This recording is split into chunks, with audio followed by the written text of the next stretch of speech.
Друзі, вітання! Це мій формат, це Назар Задрій, а це Таня Микитенко, журналістка, відома блогерка.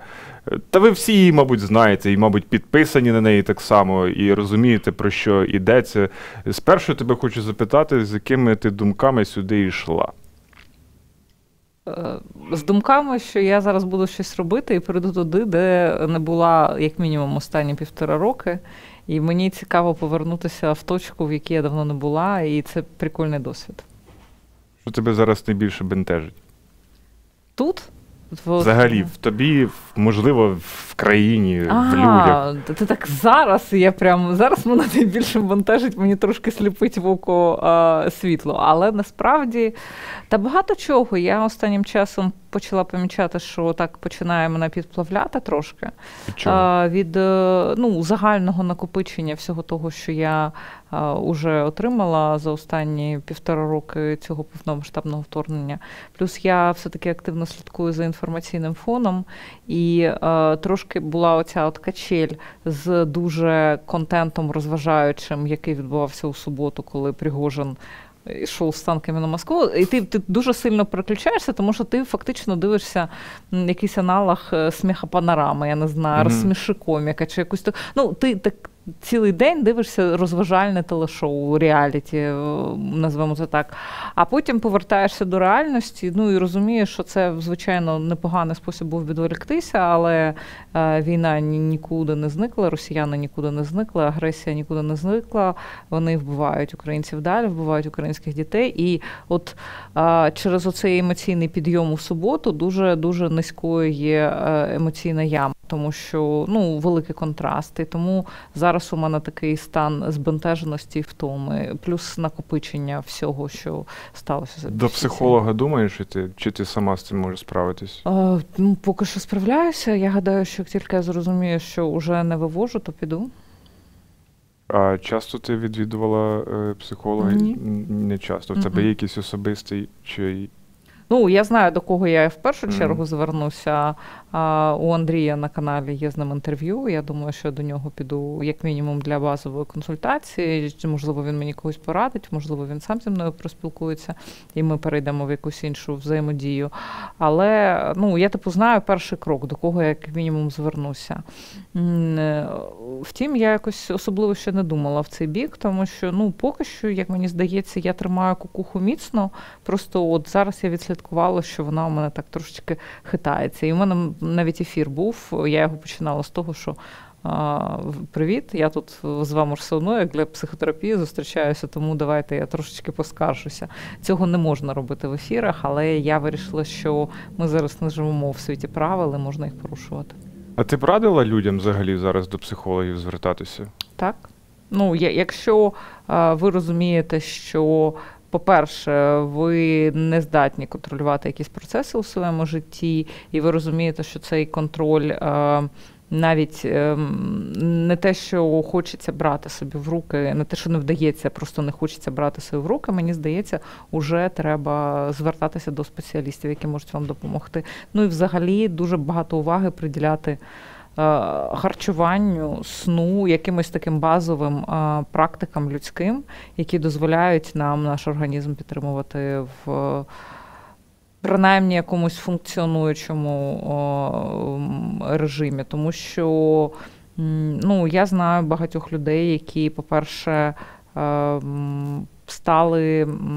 почали ставитися до себе з меншою увагою, тому що повномасштабність і всеохопність цієї війни на даному етапі забирає дуже багато ресурсів, і багато людей просто не дозволяють собі винирювати з стану слідкування за цим, закопуються в емоційну яму все глибше і глибше, не дозволяючи собі відволікатися, не дозволяючи собі гарно висипатися, не дозволяючи собі нормально їсти. Вони йдуть там на багато внутрішніх, я не знаю, якихось компромісів з собою, тому що їм здається, що от зараз я перетерплю, зараз я за всім цим послідкую, зараз я викладусь наповну, зараз, а потім вже буду відпочивати. Але є моменти, коли треба казати собі зупинись, віднови свій запас і далі працюй. 24 лютого ми не можемо, звичайно ж, це просто не згадувати. Ти в Києві була, як ти розповідала тут зараз за кадром. Як це відбувалося з тобою, коли це почалось? Насправді, для мене це було дійсно як реаліті-шоу в найгіршому варіанті реаліті-шоу, тому що це був другий, майже третій місяць вагітності, триместр закінчувався, і я дуже з великою увагою завжди ставилася до всіх позивів свого тіла, тому що я переймалася, щоб все було нормально, і через це практично всю вагітність я погано спала. Тому що раптом я не так ляжу, і живота ніякого ще не було, але от якісь внутрішні відчуття, і ти прокидаєшся, прислухаєшся, чи все нормально, щоб контролювати процес. І, власне, це чергова безсонна ніч була, причому, що я там до того писала пост у Фейсбук, і це видно, що у мене там один пост з'явився ще до того, як взагалі все почалося, в якому я там написала про серіали, які я дивилася, і там зомбі, які заходять в будинки, але вони можуть зайти в будинок тільки якщо люди запрошують їх, і я кажу, а от росіяни заходять, коли ми їх не запрошуємо. Mm-hmm. І я пишу цей пост і паралельно намагаюся заснути, і не можу, тому що у мене весь час якісь звукові галюцинації, частково через те, що я заснула під зомба-треш, угар, серіал. І попри те, що це був лютий, я така вирішила, відкрию вікно, тому що відчинене вікно, воно якось зніме всі ті мої запитання до тих звуків, які, мені здається, я чую. І звуків насправді не було, вони були в моїй голові. Я відчинила вікно, через 15 хвилин я почула прильот, дуже далекий, але я почула. І після цього я побачила пост Семисюка про те, що Київ, там верхні сади, 3 вибухи, хто ще чув, що сталося. І після цього Фейсбук почав дуже активно функціонувати, всі почали писати, що там Путін робить звернення. Я пішла дивитися засідання ООН, тому що я не могла знайти звернення Путіна, і мені здавалося, що це все одно ще нереально, що ніхто на нас ще не напав. Mm-hmm. І я дивилася засідання ООН, яке було тоді в прямому ефірі, і там не обговорювали нічого з того. І я така, якщо вони не обговорюють, то нічого не сталося. Це щось у нас локальне. І в прямому ефірі Кислиця починає ставити запитання цьому усопшому, по-моєму, вже. Я не знаю, кому він став тоді, хто був представником Росії, вже не пам'ятаю. І він починає йому ставити запитання, що Росія напала на Україну відкрито, дзвоніть своєму керівнику і запитайте у нього. Той каже, я не буду дзвонити, я не буду будити свого керівника.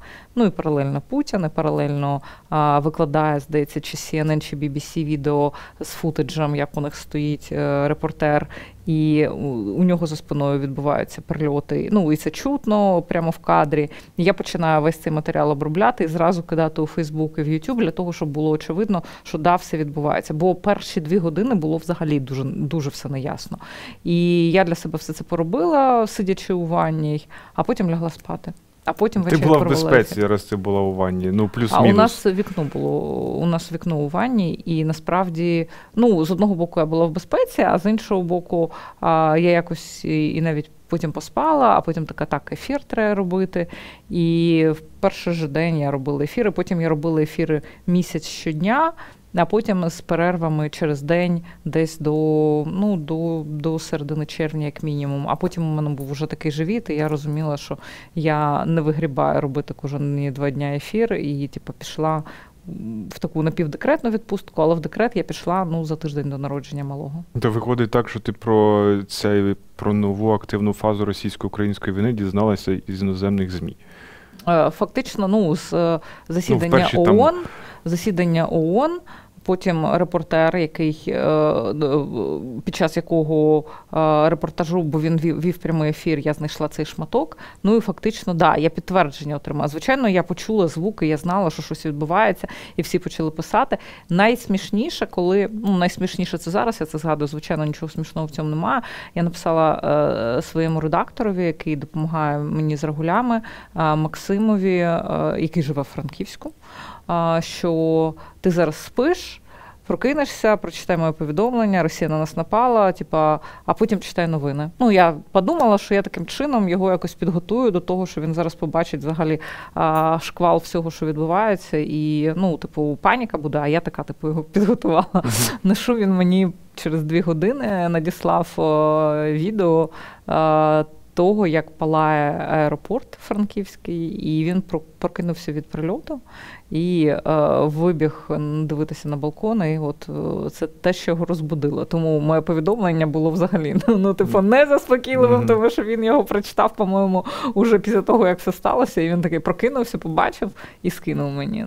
Тобто для багатьох українців той ранок був просто найкошмарнішим з можливих. Це точно. Вас троє. На той момент уже, так би мовити, Андрій, ти і майбутній ваш син Олесь. Далі ви куди рухались? Ви були постійно в Києві чи виїжджали? Ми виїхали через 10 днів.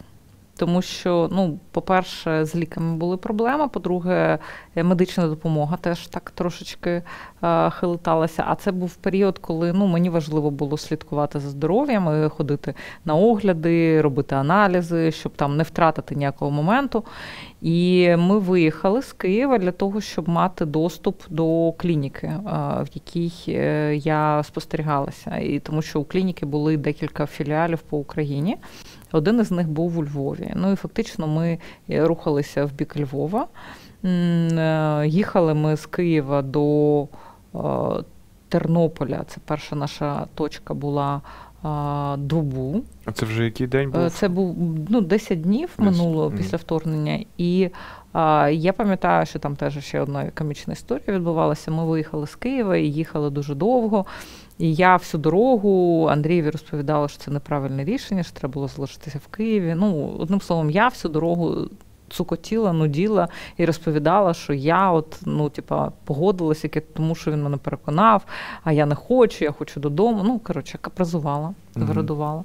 А потім ми доїхали до Хмельницького, і ми стояли у довжелезному заторі для того, щоб тільки дізнатися, що, виявляється, в Хмельницький нас все одно не пустять, бо у них час, комендантська година. І ми витратили дофіга бензину в цьому заторі. Нас відправили на об'їзну. На об'їзній ми не змогли знайти ніякого бензину. І виявилося, що от я вагітна, другий триместр. За вікном якийсь там мінус у нас, я не знаю, може на 20-30 кілометрів бензину в баці, і все. І до 6 ранку ніякі заправки не відчиняються. І ми біля Хмельницького такі, взагалі не ясно, що відбувається. І Андрій такий, після всього того, що я цілий день йому виносила мозги, каже, нам доведеться тут ночувати на заправці. І я така, не питання. І я зрозуміла, що тут я взагалі не буду розкривати. А їхати було куди?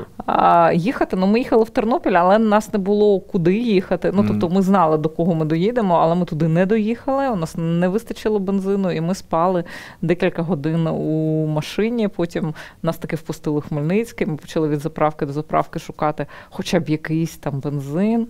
І зрештою знайшли там щось, якийсь дізель, там Андрій. Я не знаю, що йому там залили, але залили достатньо, щоб доїхати до Тернополя, і ми таки туди доїхали, і це зайняло десь добу. Тобто ми ночували на заправці без опалення, тому що не було що палити, бо бензину майже не було. І ми, одним словом, така ще пригода була цікава.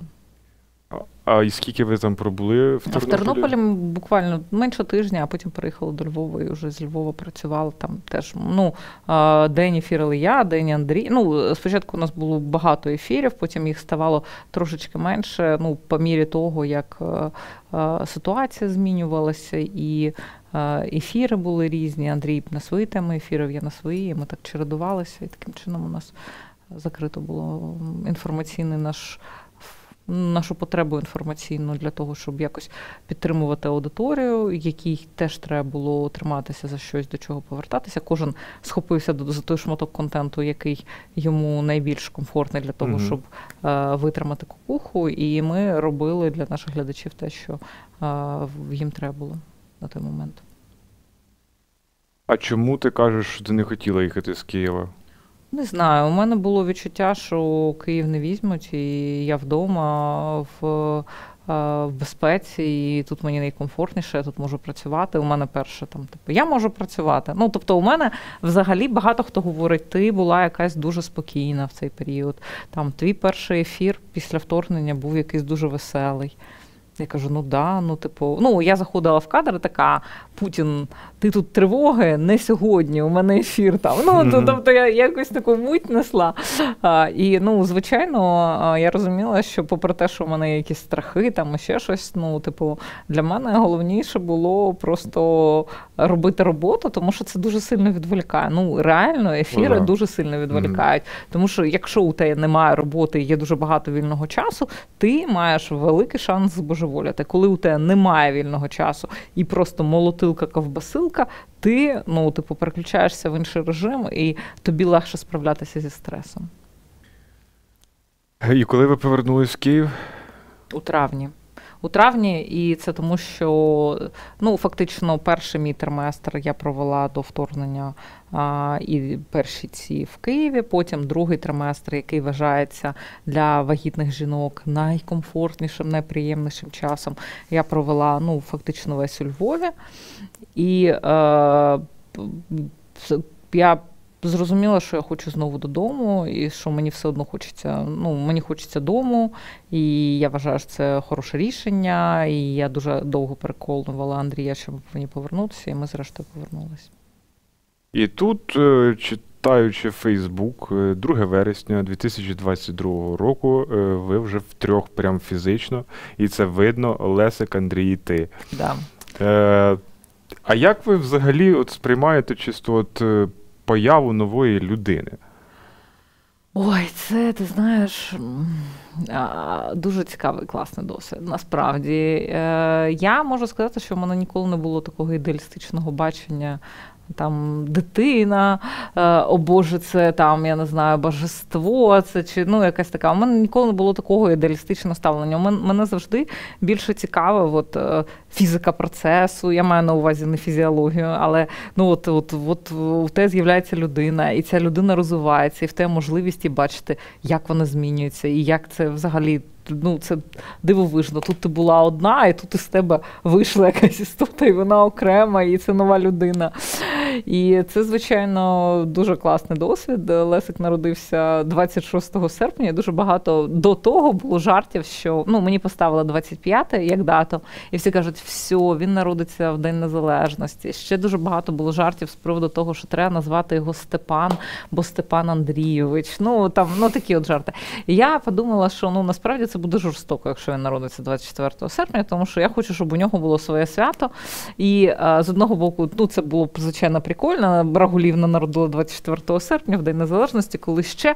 Але, ну, типу, оце короткострокове задоволення від самого факту, воно перекривається тим, що людині ще жити життя, і у неї має бути своя дата якась, яка є, ну, в певному, звичайно, контексті, але це його день, який не перекривають інші свята. І от він з'явився, і, звичайно, я можу сказати, що це дуже цікавий досвід. І, ну, він виправдав все на всі 250-300, ну, 1000% насправді. Тому що ти просто отримуєш можливість дивитися, як формується людина, як дивовижно швидко відбувається цей процес змін. Тому що я от буквально декілька днів тому в комп'ютері, у мене просто я з телефону чистила і знесла всі старі відео, які у мене там записувала десятками, коли Лесику було там місяць, 2, 3. І я зайшла в ці відео передивитися, і я дивлюся, ну там просто лічинка така, ну таке маленьке, воно там 15 хвилин крихтить, щоб перевернутися буквально там на 1 сантиметр, а зараз він просто дуже активно розвивається, дуже соціальний. І ну, цей процес, він набагато більш захоплюючий, ніж здавалося. Тому що мені здавалося, що дитина, не ясно, що з нею робити. Ну і да, і це дуже важко, тому що ти постійно знаходишся в процесі того, що тобі треба контролювати, чи все нормально і так далі. Але розвиток людини, яка от народжується, і навіть за ці перші 10 місяців, які ми поки що знаємо у Леся, він просто феєрично, надзвичайно цікавий. А чи можна якось до цього підготуватися? Ні. Справа в тому, що я якраз і не готувалася. Мені здається, що попри те, що я все читала, воно, по-перше, вилітає, по-друге, ти знову ж таки багато чого. Це як ти можеш дивитися багато разів, як людина проїжджає на велосипеді, але ти поки сам не сядеш на велосипед, ти не поїдеш, і ти не зрозумієш, як це. І поки ти там 2 рази, 3 рази не впадеш з нього, теж не зрозумієш якісь моменти. Те ж саме і з батьківством. Ти не можеш прочитати книжки і так, вау, я знаю, як воно. Ні, абсолютно. Це те, що приходить по тому досвіду. Але досить швидко. Особливі умови, і йде війна, у вас маленьке дитя. Як ви з цим справлялися? Це ж там повітряна тривога, там щось, там дитина заплаче, вона постійно там вночі це може відбуватися. Це я не знаю, я просто знаю з розповідей моїх там друзів, знайомих. От. У вас як це відбувалося? По-перше, це і відбувається, в принципі, зараз. Війна, насправді, в моєму, якщо говорити про мій досвід, то для мене це не найбільш стресовий момент, бо в мене найбільш стресовий момент, насправді, закінчився на момент цих київських обстрілів, які були 10 жовтня, здається, коли прилетіло і в парк Шевченка, ці масовані, після яких почалися блекаути, і це була вже друга хвиля, коли мені стало важко. А перша хвиля було важко, тому що ти боїшся дуже сильно нашкодити дитині, зробити щось не так, ти нічого не вмієш, нічого не розумієш, на тебе дуже сильно давить твоє безпорадність в цій ситуації. І тут дуже велика відповідальність, щоб з дитиною щось не пішло не так, тому що йде все не так, пупик не так відпадає, пупик не так пахне, там, я не знаю, не так він покакав. І ти від оцих всіх деталей просто божеволієш, тому що тобі хочеться тримати це під контролем, ти не знаєш, як це тримати під контролем. У нас перший виклик платного лікаря відбувся протягом перших 2 тижнів вдома. Він перший, і, в принципі, на півроку ми забули про цей момент, про виклик лікаря додому, тому що у нас пупик не так пахнув, і о 4 ранку в неділю ми викликали лікаря для того, щоб лікар прийшов і сказав, що все нормально. І це великий стрес був у тому, що ти відчуваєш відповідальність за дитину, і щоб все було нормально. І ти не досипаєш, ти взагалі не дозволяєш собі розслабитися. І у нас був момент, коли мама Андрія принесла нам лампу для того, щоб ми повісили, замінили у спальні якусь там з різними, в дитячій, з різними там зоряне небо, ефекти і так далі. Вона нам принесла цю лампу, поставила в коридорі. А Андрій завжди виносив коробки зі сміттям. І він мені там виносити сміття, я говорю, да, виносить. Він виніс лампу з цією коробкою. Потім минає десь тиждень, і я така, а де лампа? І тут до мене доходить, що ми настільки взагалі не роздупляємося в процесі, що він винес якусь там лампу наворочену, це подарунок, і це дуже тупа втрата. І ти в цей момент розумієш, що ти можеш, з лампою ти лажанув, але ти можеш лажанути в чомусь більш серйозному, і це знову тебе лавиною так накриває, і ти такий, боже, я доросла людина, і я абсолютно безпорадна. Тому що як можна викинути нову річ, запаковану подарунок? Треба ж взагалі клепку втратити. І оцей момент був дуже складним. А потім якось ми виринули після першого місяця і стало легше, ми якось наладили графік, і тут почалися обстріли Києва. Але це вже була друга хвиля, і якось все одно, попри те, що було дуже страшно застрягнути в ліфті, це був мій найбільший страх, бо дитині треба їсти кожні 1,5-3 години, а якщо ти застряєш в ліфті, а не зрозуміло, а ти можеш застрягнути в ліфті, коли він 3 години не їв, а якщо він застрягне в ліфті з Андрієм, то я того можу погодувати, а Андрій що буде робити? І у мене було дофіга страхів з цим пов'язано, а 8-й поверх пішки не походиш. І дуже багато чого було через блекаут. А коли блекаути закінчились, то ти такий, все, я можу ефірити, мені не страшно, є інтернет, все нормально. І взагалі стає легше. А поки Лесик зараз в цей період зростав, то у вас як робота була влаштована? З декрету я вийшла в жовтні, фактично. 10-го нас обстріляли, і я така, це знак. треба виходити. І я прям в цей день почала, у мене не було ні верстки, нічого не готово, я така вважала, що десь в 20-х числах жовтня я щось поефірю, так, на розслабоні, тому що люди чекають, тому що, я не ефірила і зрозуміло було, це було, а ми з Андрієм навіть заклалися, що, він каже, ти не витримаєш навіть місяць без ефірів, я кажу, витримаю, у мене буде дитина.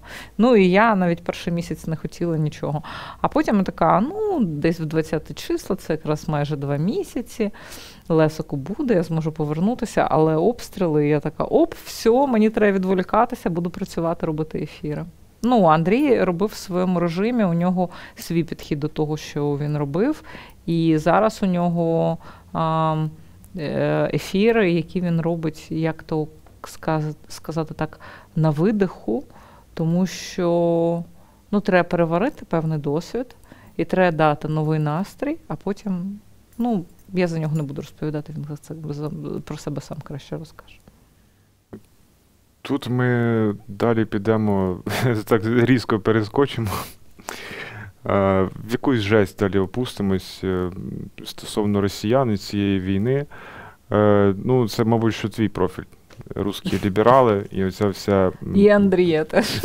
І ваша, давайте так, окей. Розпочнемо з таких наведу. Ходорковського наведу. Його цитату, буквально допис у Твіттері 23 грудня 2022 року. Припиніть говорити, що війну в Україні веде Росія та російський народ. Це війна Путіна та його режиму. Наратив про те, що Росія в цілому веде війну вигідна Путіну і не відповідає дійсності. Десь тут такі думки і, в принципі, в Навального проскакують. І як тобі таке? Війна Путіна, це ж... Путін – це виправдання для росіян. Вони Путіним все прикривають. З одного боку, Путін для них великий вождь, великий кормчий. А з іншого боку, це дуже вигідна відмазка. Якщо що, то Путін винуват. У них ж зі Сталіним сталася та ж історія. З одного боку, Сталін во всьому виноват, з іншого боку, вернуть би таку сильну руку, як Сталіна. Це ж думки, які я чула неодноразово і в телевізорі, і серед навколишньої вати можна почути навіть в Україні. І таке ж ставлення до Путіна. З одного боку, зараз, звичайно, не ясно, які там настрої дійсно стосовно нього після цього останнього демаршу, але Путін – це символ, і Путін – це великий спосіб виправдати себе, прикритися Путіним, як виправдання його використовують. Тому що, з одного боку, ці чмобіки йдуть воювати, тому що Путін приказав, потім родичі чмобіків не протестують проти цього, тому що Путін помоги, Путін не помог. Ліберали говорять, це все Путін проти лібералів, ми не можемо протестувати. Хто там, той же Ходорковський, це теж Путін. Вони всі дуже з великою радістю використовують Путіна як виправдання усьому тому, що відбувається. А я наведу іншу цитату. Єкатерина Шульман. Отже, Єкатерина Шульман сказала, що найбільше те, що її вразило в тому, що відбувалося на Московії під час ходи Пригожина в бік Москви, це те, що Пригожину віддали монополію государства на насилие. Я не могла поверить, что допустили передачу монополии государства на оправданное, легітимне насилие. І для неї це найбільша травма була.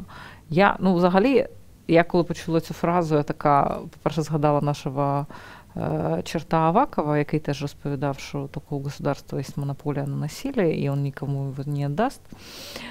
До речі, де Аваков, я не можу сказати. Я теж. Тупо не можу. Тупо нема повноважень у Авакова зараз.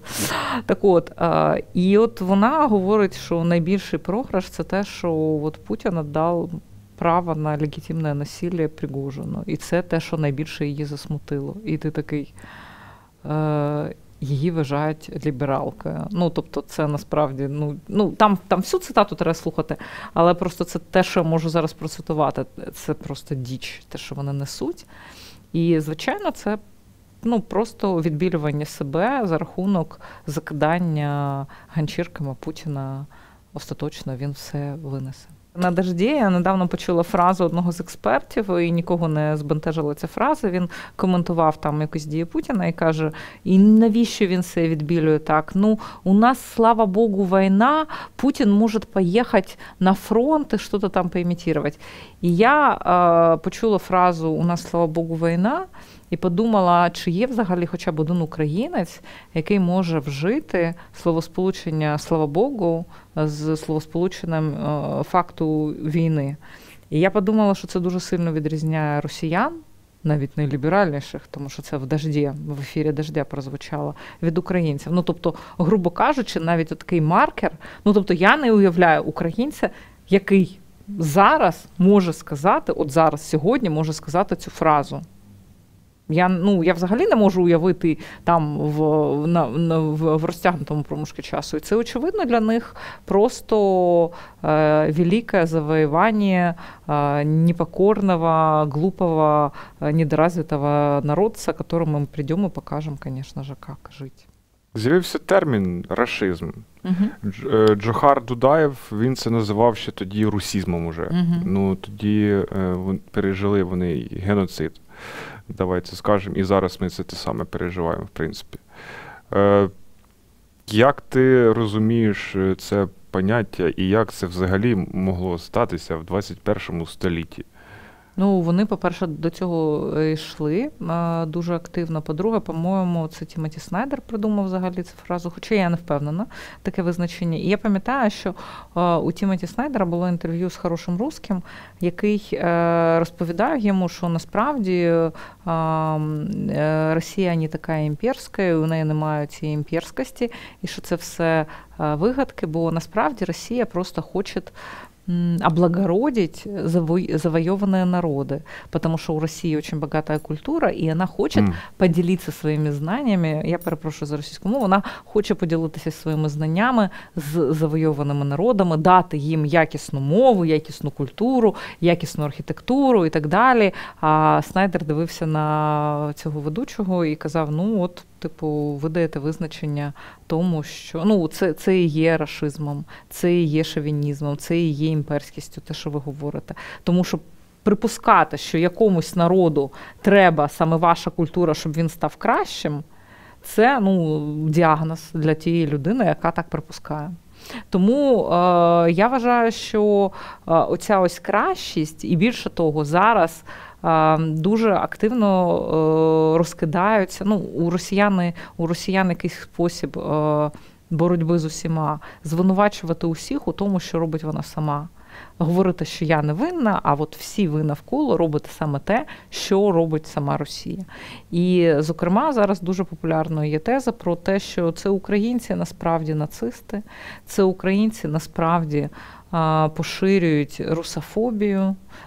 Хоча слово для англомовної аудиторії русофобія взагалі не зрозуміло, що фобія у них з фобосом дуже сильно зав'язана на страху. Це не страх, звичайно, треба придумати якийсь мізоросія, ненависть до росіян. І саме зараз українців і всередині в Україні, там всі ж ті Арестовичі, і зовні переконують у тому, що ми страшні нацисти, тому що ми приписуємо росіянам якісь демонічні характеристики, які у них немає. Але ці люди, які нас звинувачують у страшному нацизмі і приписуванню росіянам демонічних характеристик своїми самими висловлюваннями на цю тему і тим, що вони всіх українців записують в тих, хто приписує комусь демонічну характеристику, вони таким чином дають українцям демонічну характеристику і таким чином самі демонструють, що насправді відбувається на своєму прикладі, ставлячись з нотками нацизму до українців, до усіх, намагаючись їх в якусь категорію засунути тих, кого треба перевоспитати і кого, в общем, треба привести к ногтю. А причини цієї війни ти для себе окреслила? Слухай, причина, я то можу сказати, в тому, що Росія не може без війни.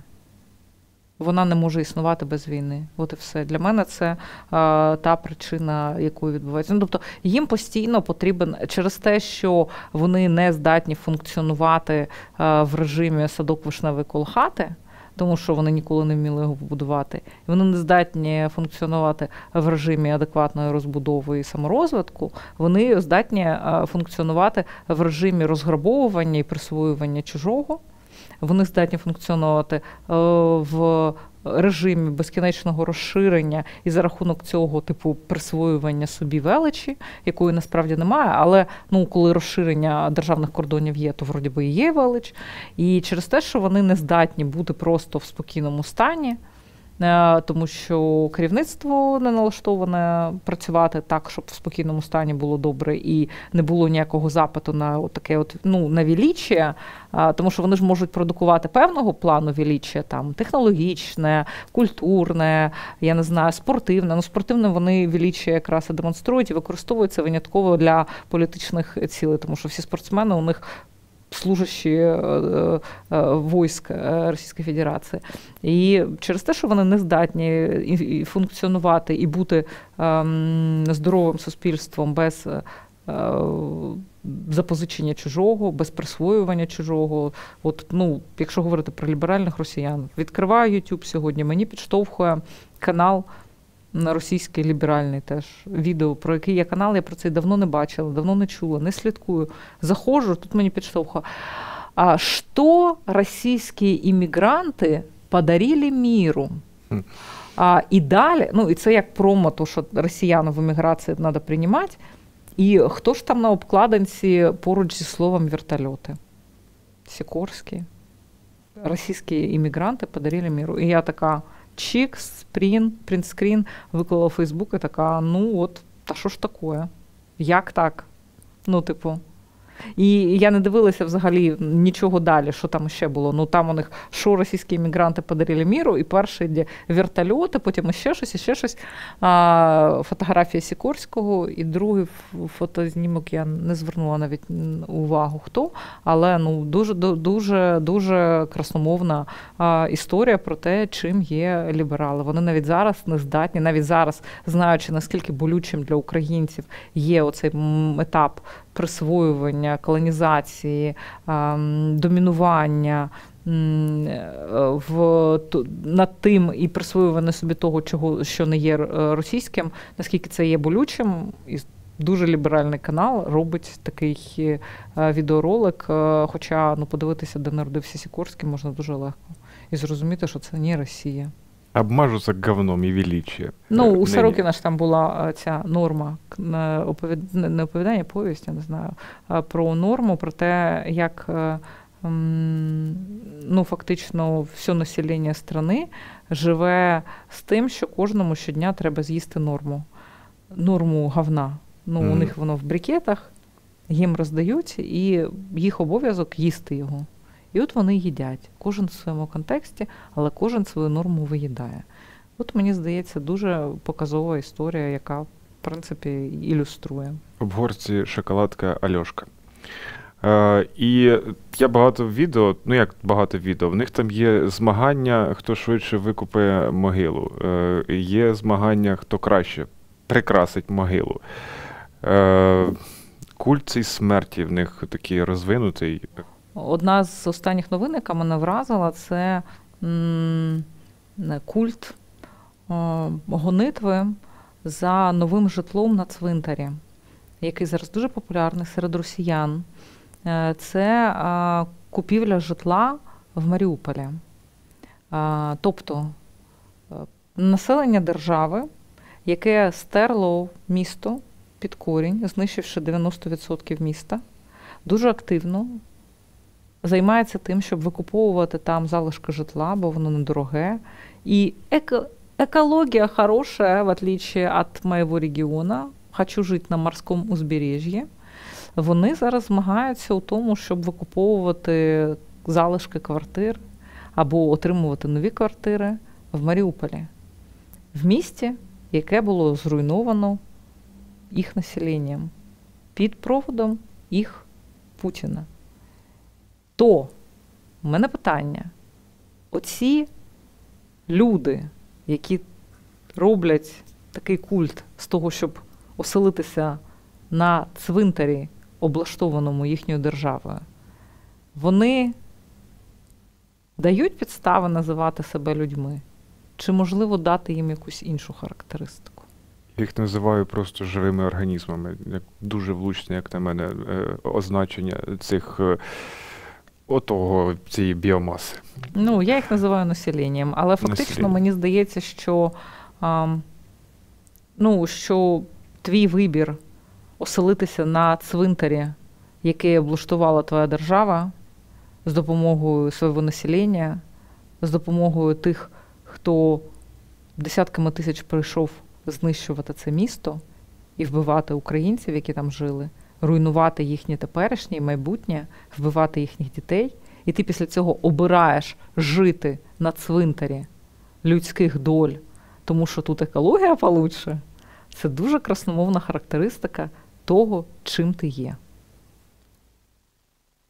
Таке ще буде питання, цитуючи Романа Ратушного, загиблого київського активіста, який був в лавах Сил оборони. Він сказав: «Вбий русню в собі». І як ти розумієш цей заклик? Це не завжди русня, це може бути совєтський чоловік. Просто у багатьох з нас протягом цього інтерв'ю я це теж демонструю. Я час від часу вживаю російські фрази. І русизмів в моїй мові досить багато.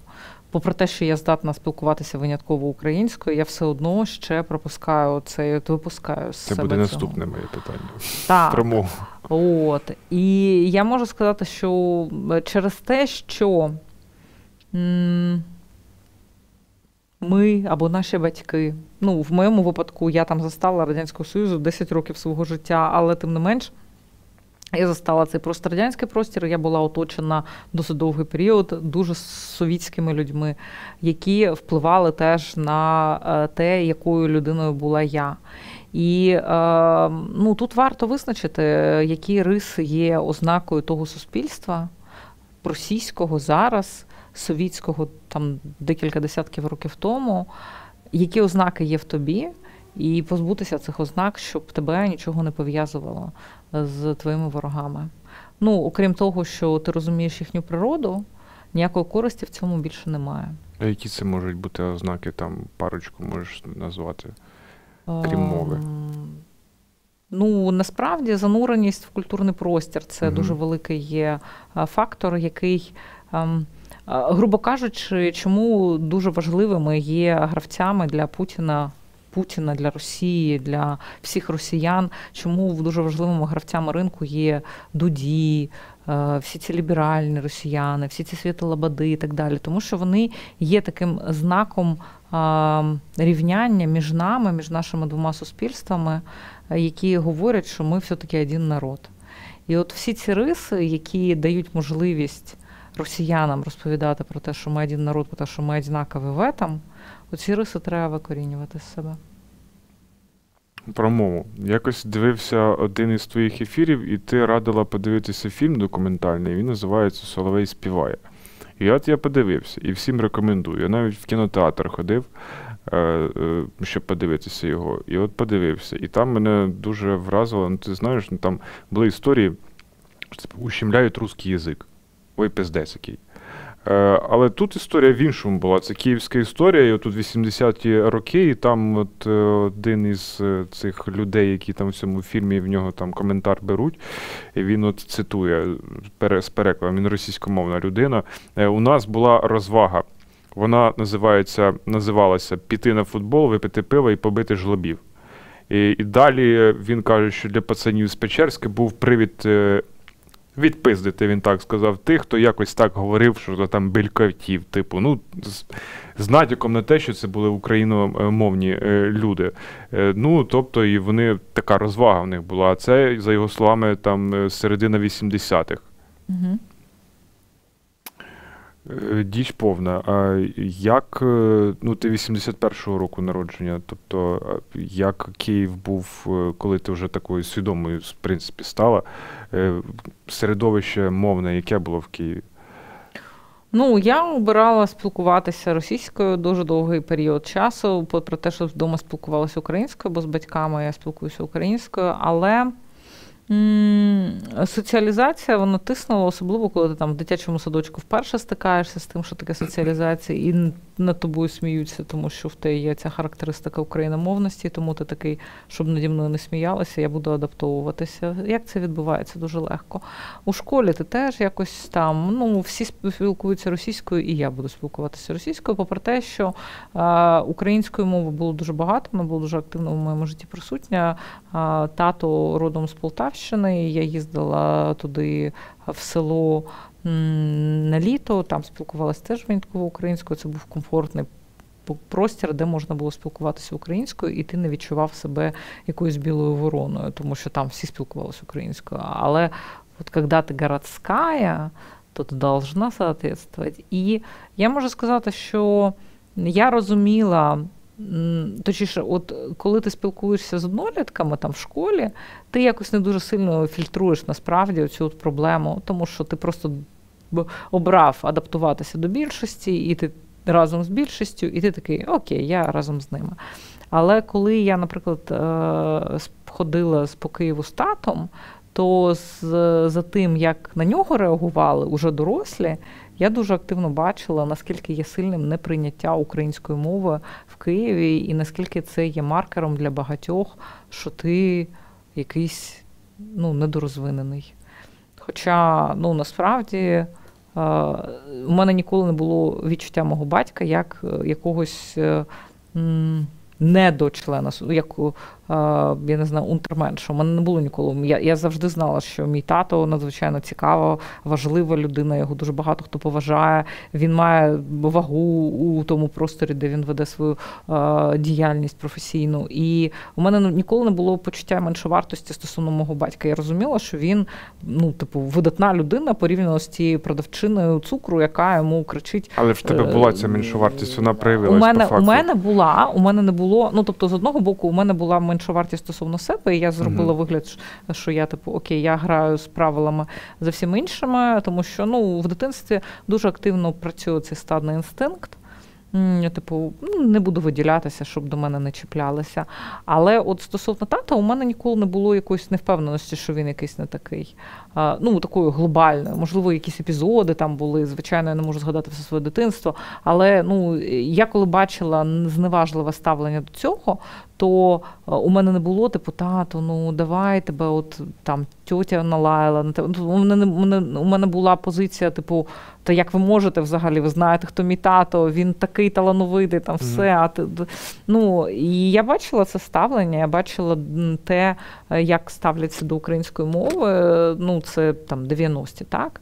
Але з іншого боку, також паралельно я ходила з татом на різні презентації, виставки, якісь заходи в спілці письменників, або просто до його там творчих друзів ми приходили, і я бачила, як спілкуються ці люди, і які вони цікаві насправді. Мені надзвичайно завжди подобалося. Мені, по-перше, подобалася свобода, тому що з татом ти можеш робити все, що завгодно, коли ти приходиш кудись в гості. Це не з мамою, сиди біля мене, там, щоб ти гарно подав.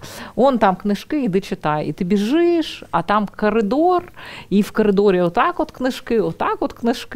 Це певна тусівка, у якої дуже багато всього цікавого. Ти якісь альбоми з художніми книжками, з картинами дивишся, і тут книжки, тут якісь платівки, тут якийсь джаз, тут ще щось.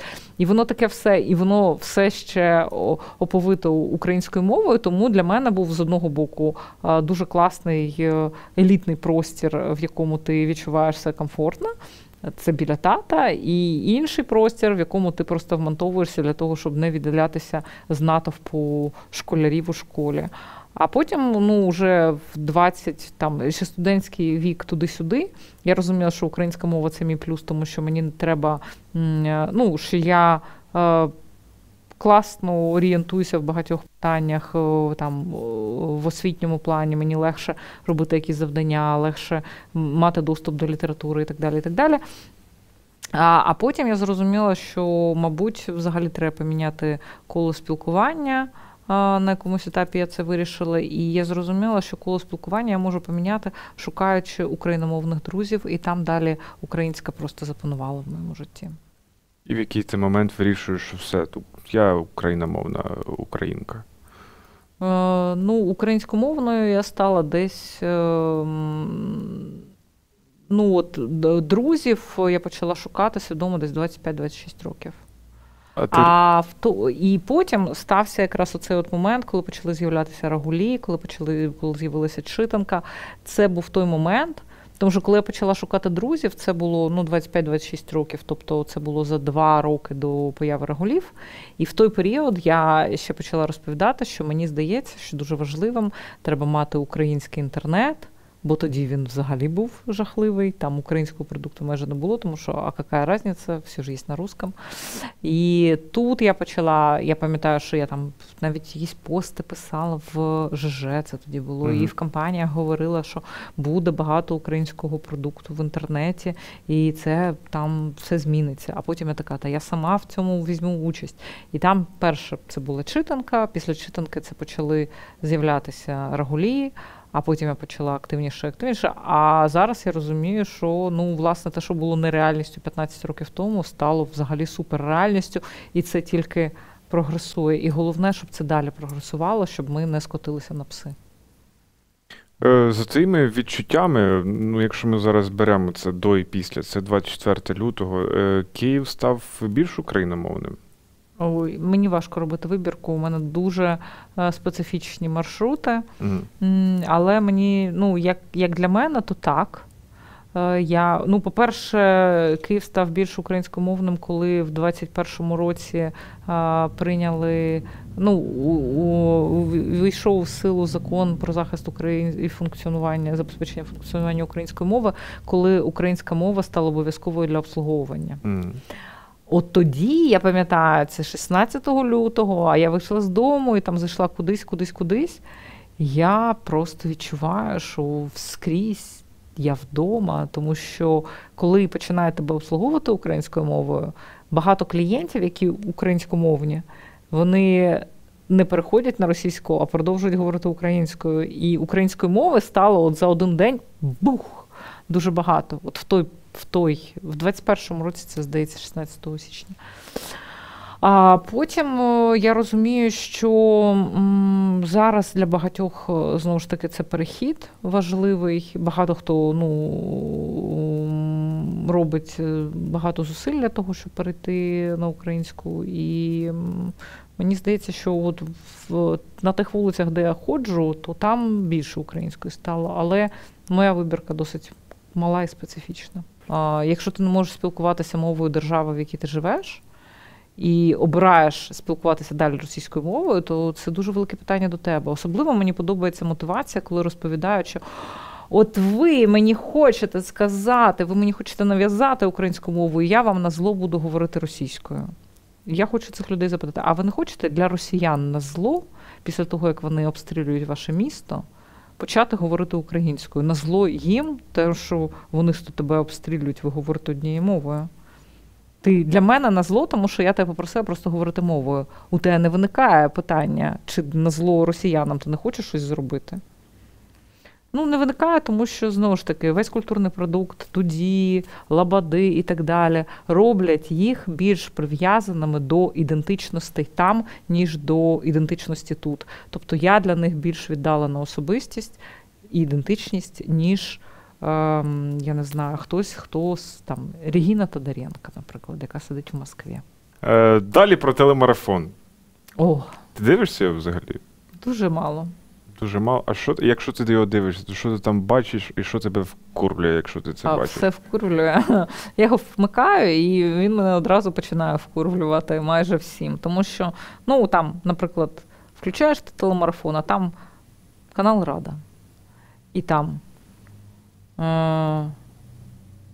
Подоляк, Єрмак, Зеленський, якийсь ще хтось, ця безугла Подоляк.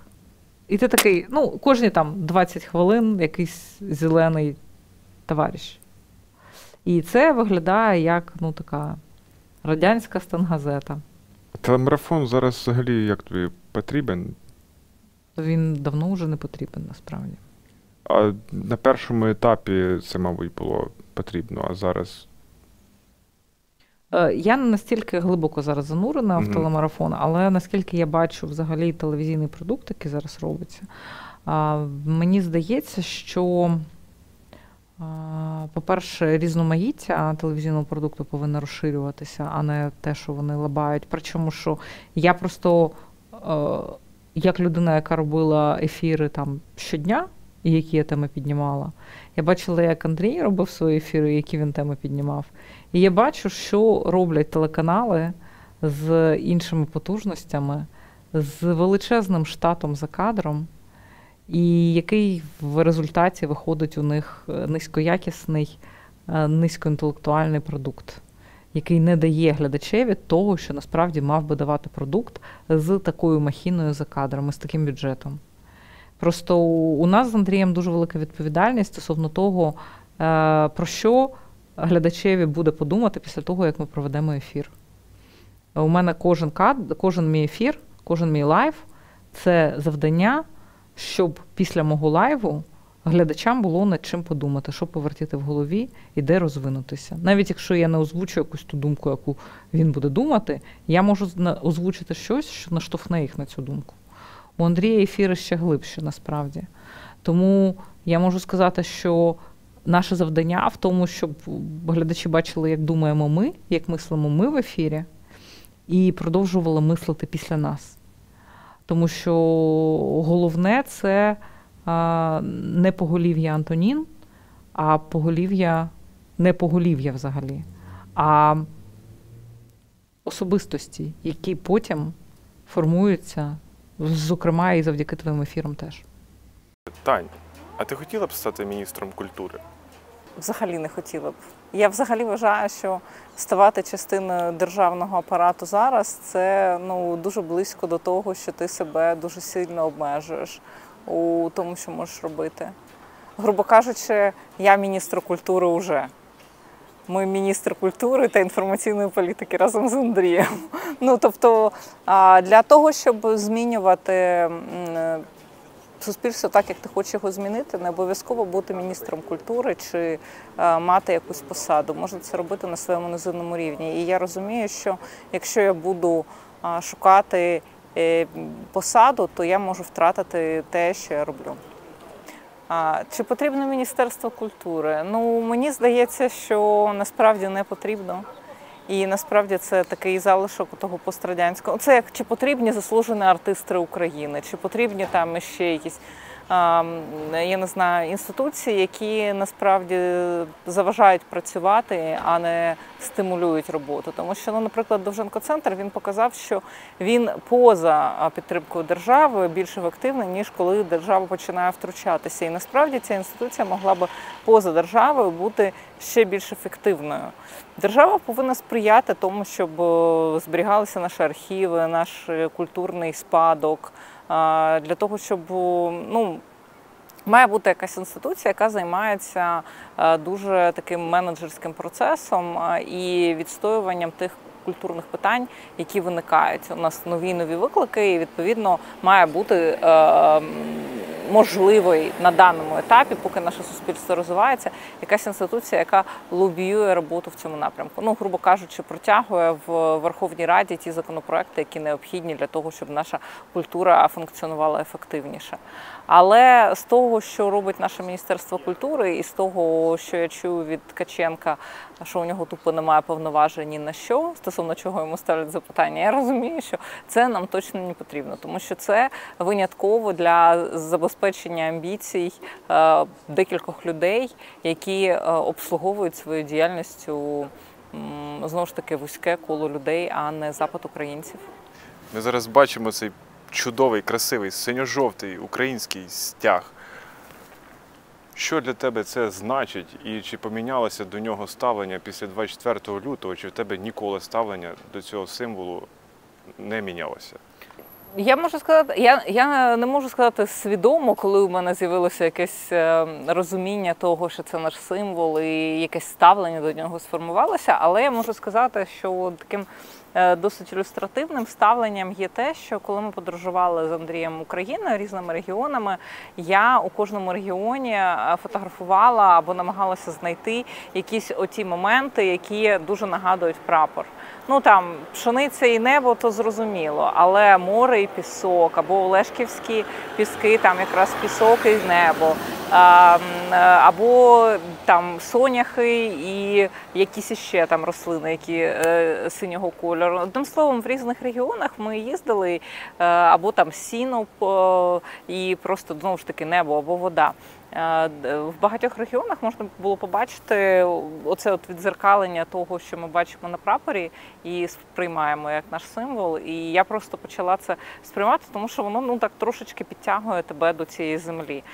Я знаю, що, наприклад, якщо говорити про литовський прапор, то зрозуміти іще якусь оцю ось природню суть глибинну прапора Литви можна зрозуміти, коли ти приїжджаєш туди восени і дивишся на фарби, які, в принципі, в будь-якому осінньому пейзажі дуже активно представлені. І от прапори кольори литовського прапору, вони очевидні з оточення навколо тебе в осінь, тому що дуже все насичене, яскраве, і ці кольори, і жовтий, і червоний, і зелений. От в Україні у мене така звичка шукати в різних регіонах відображення того, що є символом України у Конституції. Паша Мерседес, як він сказав в залі суду, він тепер не Паша Мерседес, він тепер Паша Тесла. Людина розбирається в марках машин, таких, знаєш. І йдеться зараз, скажімо, це просто речі своїми іменами називаються. Деокупація Києво-Печерської лаври. Отак от. Як ти сприйняла ці події? Значення цього, і з якою подією співмірною таких масштабів ти порівняла деокупацію Києво-Печерської лаври? У мене дуже багато сюжетів, саме пов'язаних з Києво-Печерською лаврою, було в ефірах. І я говорила про те, що ми забиратимемо Києво-Печерську лавру і повертатимемо її собі. Ще в той момент, коли мені здавалося, що я це просто говорю, я в це особливо не вірила, але мені важливо було це проговорити для того, щоб ці слова стали реальністю, і от вони стаються. І це дійсно дуже важливе питання, дуже важливий крок для всієї України. Нарешті почати, знову ж таки, розставляти свої кордони. І, зокрема, свої кордони в духовному світі, тому що все одно церква має дуже велике значення, віра має дуже велике значення для людей. І тим важливішим є те питання, що ми маємо деокупувати від Кремля, від Москви нашу віру, наш духовний світ, і, на щастя, це починає відбуватися. Це все одно довгий процес, але зараз ми вже бачимо, що зроблено кроки, які цей процес роблять незворотним. Навіть в той момент, коли мало хто в це вірив, я проголошувала, що це станеться, і станеться швидше, ніж нам здається. І насправді, з того, що я дивлюся, настільки хвиля за хвилею, знаєш, як от спочатку одна хвиля така довга, повільна, а потім вони стають все швидшими і швидшими і швидшими. І дуже багато процесів проходять декремлізацію, деокупацію, дерусифікацію. І, зрештою, у нас є більше шансів зрозуміти, хто ми такі. А якщо порівнювати за співмірністю цю подію, мені здається, що такого масштабу подій в роки незалежності України не було. Хіба що сама наша незалежність. Тому що, знову ж таки, Московський патріархат має дуже широке коло впливів і дуже широке коло сепаратистів, які працюють всередині держави на те, щоб тримати нас при Кремлі. І як тільки ми будемо позбавлятися цього кодла, і чим ефективніше ми будемо цього кодла позбавлятися, тим менше загроз внутрішніх буде всередині нашої держави. Тобто це реально наша безпека і оборона. це те, що ми просто необхідно зробити для того, щоб зрештою ми могли жити у вільнішому світі, у вільнішому духовно в тому числі. Ти сама віруюча людина? Я волію не говорити про це публічно, тому що мені здається, що це те, що я можу залишити для самої себе. Наступне питання. Твоя цитата зараз буде на одній з панелей дискусійних, які транслював канал Скрипін.ua. Заголовок я просто надибав. Зеленський – українофоб. Це вже ти тоді розповідала. А в заголовку було «Чувак українофоб прийшов до того, щоб сісти у крісло президента». Після 24-го твоє ставлення якось змінилось до Зеленського? Я, по-перше, хочу сказати, що 24-го у мене одна із моїх великих радостей, яка була в ефірі, це те, що я говорила, що я тепер не радикальна націоналістка. Я тепер звичайна україночка, тому що всі інші виголошують все те, що сказала я. Ну і, зокрема, промови президента, які, очевидно, пише не він, неважливо. В своїх промовах Зеленський почав говорити весь цей. Просто я розуміла, що якби у мене було більше часу, або маленькі звірятка за кадром, які загортають шоколаду фольгу, я би взяла наші ефіри з Андрієм, дала їм і сказала, значить так, вирізайте наші цитати і змішуйте це з тим, що говорить зараз Зеленський. Тому що ми все це говорили багато разів і так далі. І тим образливіше, що він все це говорить, те, що ти говорив багато разів. І твої висловлювання, скоріше за все, в той момент, коли ти це говорив, ним би сприймалося як якась надзвичайна радикальщина. А потім він почав принаймні декларувати це у своїх промовах, які звучать дуже потужно і звучали дуже потужно. І за ось оцю фігуру, роль фігури президента, тому що президент, насправді, зараз я ще глибше піду в не самоцитування, а цитування Андрія. Він, коли проходили президентські вибори, і там у нас ми говорили вже про те, хто кого буде вибирати, Андрій казав, що український народ приєднується до президента і проживає з ним певний досвід. Для того, щоб цей досвід прожити і перейти на наступний рівень. Наприклад, Янукович. Треба було, взяти зека в президента, таки вибрати його, щоб виригати з себе оцю ось, бажання зека, з зеком мати справу і взагалі вигнати його. Ми пройшли цей шлях, насправді, ми пройшли для себе цей шлях. А насправді ми потім багато разів в ефірі обговорювали, як можна повернути для українців на плюс вибор Зеленського, який дійсно був українофобом, я не знаю. Зараз, мені здається, багато чого змінилося. Принаймні, у нього інакше ставлення до України, бо він президент, і це інший рівень спорідненості з державою. До того у нього був один рівень спорідненості, а тут, коли державу хочуть знищити, мені здається, якийсь відбиток тут таки накладається. То Андрій говорив в ефірах, що це навіть непогано, тому що, скоріш за все, у Зеленського може шанс бути пройти цей шлях від малороса до українця. І його виборці, звичайно, не всі, але частково, приєднавшись до його досвіду, можуть пройти разом з Зеленським цей шлях і зробити цю трансформацію над собою. Про це ми говорили вже, коли стало зрозуміло, що Зеленського вибирають, і треба придумувати якийсь міф, на якому це не так жахливо, як в той момент, коли це було. І ми робили на це акцент. Тобто, насправді, про це пости теж можна знайти. Я просто не пам'ятаю слова, якими я це писала, бо про дядю я легко можу знайти. Дядя з конфетами, дядя смішний, дядя, який співає. Хто взагалі згадає, що Вакарчук тоді був одним із, як комусь здавалось, вірогідним кандидатів. Але, по суті, мені здається, що все-таки з точки зору цього припущення якась частина українців приєдналася до досвіду Зеленського і переросла з малоросів в українців, принаймні приєднавшись до того образу, який транслює Зеленський у своїх щоденних вечірніх зверненнях. Тому що там еволюція персонажа, який українською мовою не здатний був спілкуватися до виборів президента за 2 тижні, він погано говорив українською, до еволюції «вбивайте росіян всім, чим можете», дуже величезне. Ну Це так. так.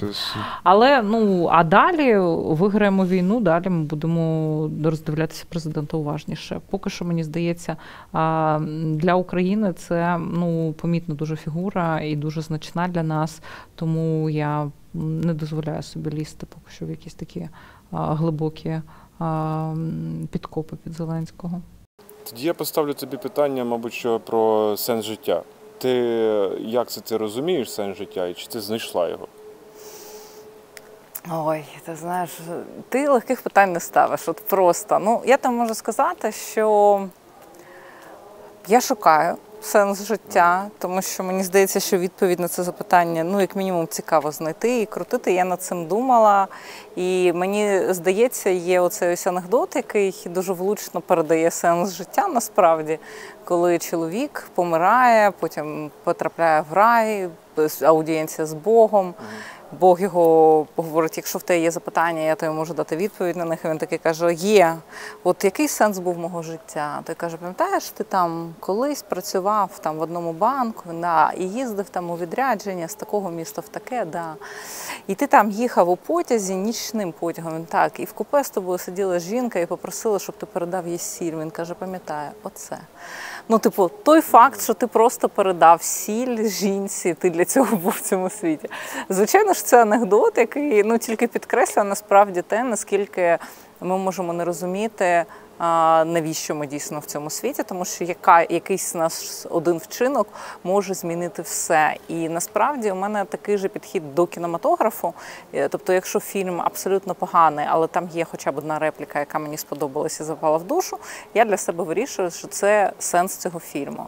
Якщо говорити про сенс життя, то з одного боку мені хочеться думати, що я зробила Рагулі, які були ефективним таким інструментом для того, щоб донести те, що мені хочеться донести до світу. І я змінила таким чином якихось людей, і, відповідно, це був сенс мого життя, навіщо я тут творила. Якщо відштовхуватися від концепції цього анекдоту, що мій сенс життя був у тому, щоб я народилася, пожила якийсь час, придумала Рагулі, там щось поговорила, змінила якусь людину, яка мене дивиться, там багатьох, але якусь одну. І ця людина, щось там з нею сталося, і вона змінить світ далі. Тобто, таким чином можна подумати. Тобто, сенс мого життя в тому, щоб почати робити щось, що буде змінювати людей на краще, і ми будемо рухатися в бік еволюції. Так би мені хотілося вірити. Але насправді, мені здається, що для багатьох нас ще дуже важливим є підхід, що сенс життя, він не в тому, щоб гнатися за якоюсь метою, не в тому, щоб там перемагати багато разів, отримувати якісь перемоги, премії, здобутки, медалі, а у тому, щоб вміти жити в тому числі, жити і насолоджуватися життям. А от цього я якраз не дуже вмію. І я зрозуміла, що, наприклад, моя відпустка – це час, коли я панічно придумую собі, як би мені завершити цей відпочинок і чим би мені після цього зайнятися. Тому що, насправді, я не люблю виснаження процесу роботи, але коли у мене вихідний, я можу для задоволення подивитися все той же контент, але вже в своє задоволення. Я розумію, що я працюю і відпочиваю десь приблизно в одному і тому ж ключі. І це дуже нездорова ситуація, тому що треба переключатися і взагалі жити інше життя. Тож, завдяки Лесику я зрозуміла, що, по-перше, таке переключатися на життя, тому що діти живуть життя без оглядки на всі ці моменти. І я зараз вчуся у тому, щоб навчитися жити і отримувати задоволення без оцих професійних неврозів, без роботи безкінечної, без того, щоб собі придумувати якесь заняття. Питання в тому, щоб навчитися жити, насолоджуватися процесом і не придумувати собі нічого, а от бути щасливим в моменті. Оце, мені здається, десь близько до тієї відповіді, що таке сенс життя. Але насправді, як ти бачиш, векторів, куди подумати, є дуже багато. Можна подумати в бік солі, можна подумати в бік власної реалізованості, можна подумати в бік того, що ти хочеш, яку навичку ти хочеш отримати.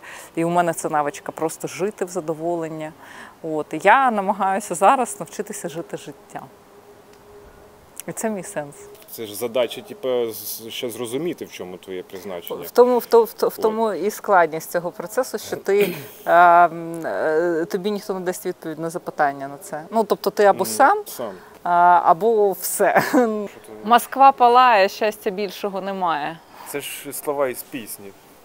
Ну, це насправді, просто я зрозуміла, що це має бути на якомусь або елементі одягу, або на футболці. Ну, футболки, чесно кажучи, за цими всіма написами трошечки втомлюють, тому я вирішила, що я хочу собі отаку сумку. І я в декреті, просто мені було нічого робити, годування, дуже багато вільного часу, ти сидиш з телефоном, поки займаєшся цим. Я почала читати модні блоги, от все, і там стиль.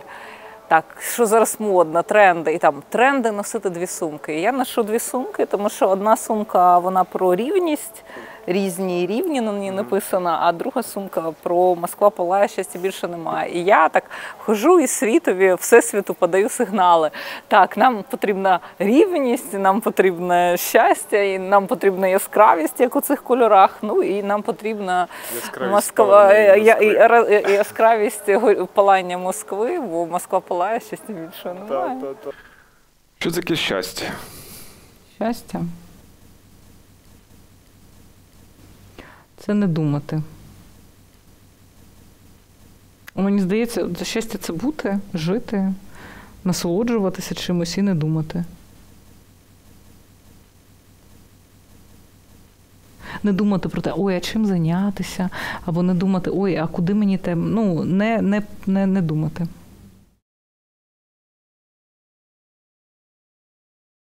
Але. P.S. По скриптам. Але думати теж важливо. І думати теж важливо. Але просто, мені здається, для мене зараз щастя – це дійсно не думати. Тому що, просто я думання взагалі викреслила з цього рівняння цією реплікою, і воно так мені аж трошки лячно стало. Але насправді в моменти щастя, коли ти з дитиною проводиш час, ти ж не думаєш, ти просто насолоджуєшся станом буття в цьому. Але думати важливо, і це теж може бути щастям. От тепер все.